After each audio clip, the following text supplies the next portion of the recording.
C'est un jeu ingénieur comme d'habitude. Nous allons continuer avec notre leçon sur l'application des charges que nous n'avons pas fini la dernière fois. Ok, donc cette fois-ci, nous allons définir la charge pour notre toit, la charge permanente et la charge d'exploitation également, que la charge d'exploitation devra, selon la norme, ok, selon la norme, nous travaillons avec le BAEL pour ce projet, bien évidemment. En fonction de votre localisation géographique, vous saurez quelle norme utiliser dans votre pays ou dans votre localité. Ok. Donc, si c'est votre première fois de tomber sur l'une de nos vidéos, n'oubliez pas de vous abonner massivement à nos différentes plateformes digitales et en particulier notre plateforme, notre chaîne YouTube, ok, sur laquelle la plupart de ces vidéos seront mises à votre disposition et de façon complète. Ok. Merci bien. Donc, rapidement, nous jetons un coup d'œil. Comme vous pouvez voir, nous sommes sur la charge permanente des murs qui a été appliquée après que nous ayons commencé ensemble pour un souci du temps, ok, et de répétition également. Il fallait que on finisse ça avant de continuer la vidéo. Donc, voilà ça, on vérifie rapidement, on se rassure qu'on a appliqué la charge des murs sur tous les étages et de la même façon, ok?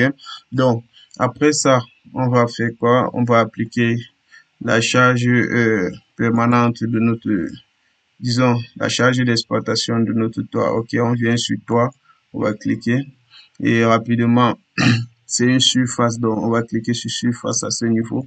On clique et on va entrer la charge permanente du toit. Ok, qui est de moins 1 kN. Si on va regarder selon nos hypothèses de calcul, suivant la norme française P0604, nous pourrons regarder ici roofing qui veut dire toit, life load qui veut dire charge d'exploitation. Nous sommes à 1 kN par mètre carré. Ça, c'est dans le cas des résidences à usage d'habitation. Cette charge d'exploitation peut changer en fonction du type du bâtiment naturellement. OK? Donc, c'est pas utilisé pour tous les cas de figure. OK? Donc, on revient rapidement sur le board. Nous sommes à moins 1 kN et nous allons sélectionner notre toit. OK? C'est ça là. Notre toit a été sélectionné. On doit d'abord ajouter la valeur qu'on vient d'entrer. 612, je suppose que c'est notre toit, mais on va sélectionner pour question de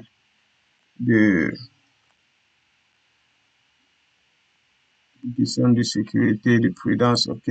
Donc, on a sélectionné, voilà ça. On vient d'appliquer notre charge d'exploitation sur notre toit.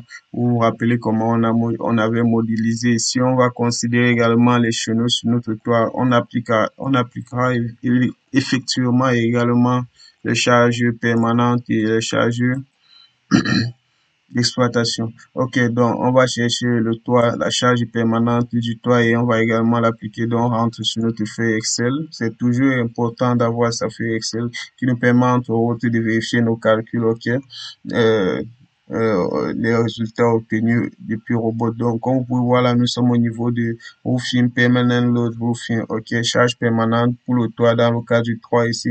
Les toolbags 6 dixièmes, 5 dixièmes, 7 dixièmes. Ok, nous sommes à 0,03 kN par mètre carré. Le type de bois, on va travailler avec l'Iroko Timber. Ok, Iroko, nous avons plusieurs eucalyptus, donc la masse, la charge, le poids propre varie, ok, qui est à 0,6 kN par mètre carré naturellement.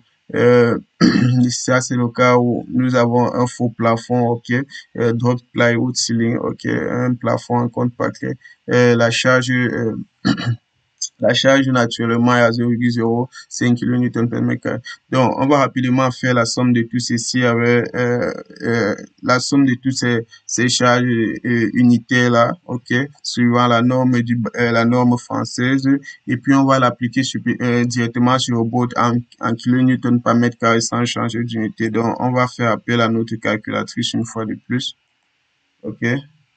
Et donc, on va entrer, nous serons à 0,03, ok.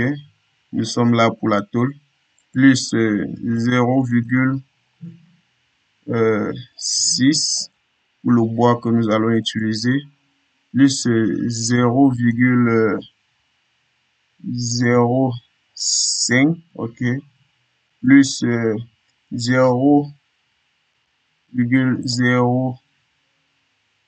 Ok. Moi, j'aime bien considérer tous les paramètres, même dans le cas où on n'a pas de full plafond, même pas de staff. Je prends toujours la peine parfois de mettre juste question de charger, de charge plus ma structure. Mais ça dépend des cas parce que si nous avons un projet de R+10, R+20, ça serait vraiment lourd, ça serait ajouter une charge extra pour notre bâtiment. Ok. Mais pour ce type de petit projet, bon, je préfère surcharger. En tout cas, vous avez compris la raison. L'essentiel est de pouvoir assumer ses responsabilités bien plus tard. OK? Donc, nous sommes à 0,7 qui est la charge permanente de notre toit à usage d'habitation. Et OK, donc nous sommes à 0,7. Nous allons kilonewton par mètre carré. Donc, nous allons rentrer sur robot. Nous allons cliquer sur charge surfacique. Nous allons entrer moins 0,7. OK. On va cliquer sur ajouter et puis on va rapidement sélectionner notre toit qui est naturellement là et nous avons appliqué notre charge permanente sur le toit. OK. Donc, on pourra fermer ceci et rapidement faire la même chose. Nous avons fait pour le toit, nous avons fait pour la dalle. Si vous vous rappelez, on avait défini lors de notre dernière vidéo le poids propre de notre dalle à corps creux. Ok, donc il nous restait la véranda, les charges d'exploitation de la véranda et des salles de séjour. Ok, commençons par la véranda rapidement. Nous allons définir les charges d'exploitation naturellement. Donc, nous allons venir là. C'est toujours surfacique. On va changer cette valeur grâce à celle qu'on obtiendra depuis notre euh, feuille Excel. Ok. Parce que c'est un peu là que je considère comme mes hypothèses, c'est un peu là que je retrouve tout pour genre mes hypothèses de calcul. Ok. Donc, il y aura ce qu'on appelle, nous cherchons quoi? Nous cherchons la charge d'exploitation. Encore un peu là. Non, c'est pas là. Restons sur first floor. Nous cherchons la charge d'exploitation pour nos salles, pour nos différentes salles que nous pouvons avoir. Ok. Donc, cherchons ça doucement. Nous sommes au floor et en face concrete floor. Non, ça, c'est pas la charge d'exploitation. Oh là là là là. Ok, c'est bon. Office, balcony, véranda, la charge d'exploitation 3,5 selon la norme française NP 06. Ok, donc nous sommes à 3,5 pour les balcons, les vérandas, kilonewton par mètre carré que nous allons rapidement aller appliquer. Ok, donc on rentre sur robot pour appliquer notre charge. Ok, donc 3,5 c'est pour nos balcons, nous allons entrer moins 3,5. Véranda comme balcon, ok, on va cliquer sur ajouter là rapidement et puis on va sélectionner nos différents balcons.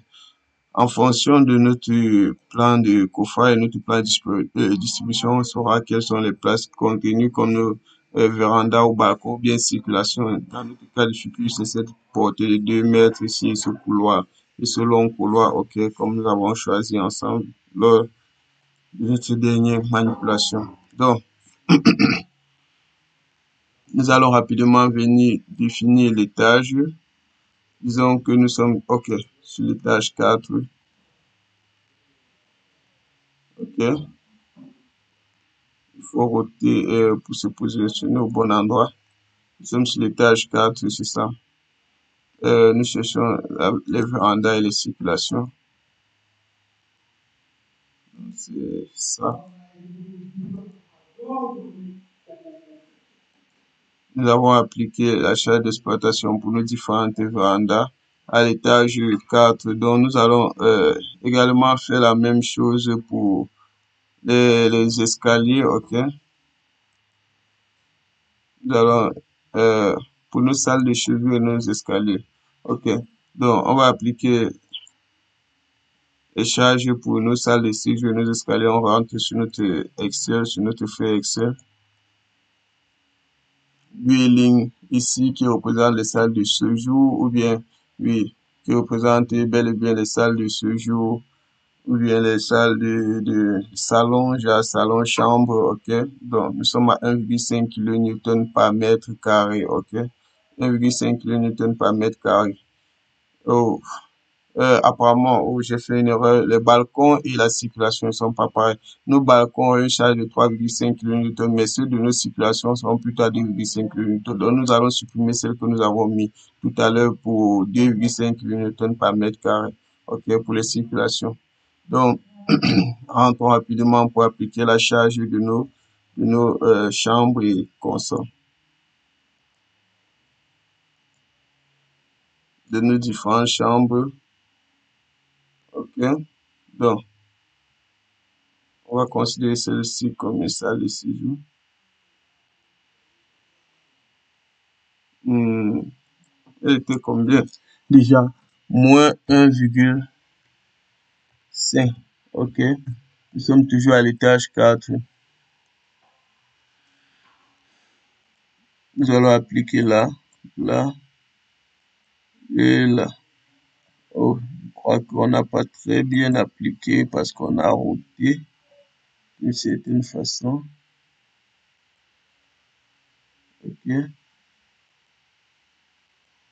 On va supprimer celle-ci parce que ce couloir est censé être libre. OK. Donc, on va fermer ça. On va sélectionner ceci et on va supprimer. OK. On valide la suppression. Donc, on est sur ce couloir-ci qui est complètement vide. OK. Qui est complètement vide. OK.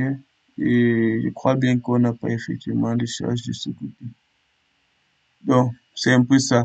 À très bientôt pour notre prochaine vidéo où nous allons continuer directement avec le calcul de ces charges. Je crois que c'est tout. Vous avez compris le principe d'application des charges. À très bientôt. C'était un jeu. N'oubliez pas de nous laisser un commentaire ou un like pour nous soutenir. Ok, merci bien.